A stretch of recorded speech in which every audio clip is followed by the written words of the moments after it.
ஜனாதிபதி நிதியத்திலிருந்து அதிகமானோர் நிதியை பெற்றுக் கொண்டதாக நீங்கள் கூறினீர்கள். எம்மை போன்ற பலர் விண்ணப்பம் செய்யும் போது அதில் சில வரையறைகள் இருக்கின்றன. எந்த அடிப்படையில் அவர்களுக்கு கட்டுப்பாடு அற்ற வகையில் விடுவிக்கப்பட்டுள்ளது? அதுக்கு மேலதிகமாக நீங்கள் கூறியவர்களை விடவும் மேலதிகமானோர் பலரும் இருக்கின்றார்களா?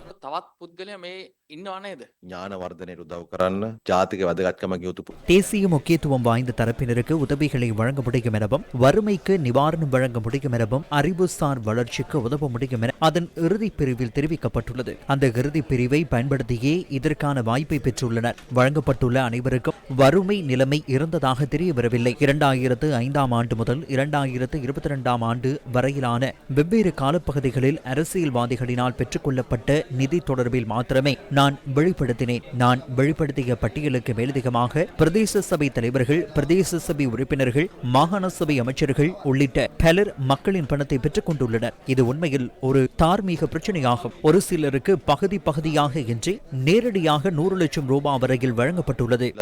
කොටස් වශයෙන් නෙවෙයි කෙලින්ම ලබා දීලා තියෙනවා. රුපියල් ලක්ෂ 5ක් විතර කාට හරි දුන්නොත් සාමාන්‍ය කෙනෙකුට ඒක වාරික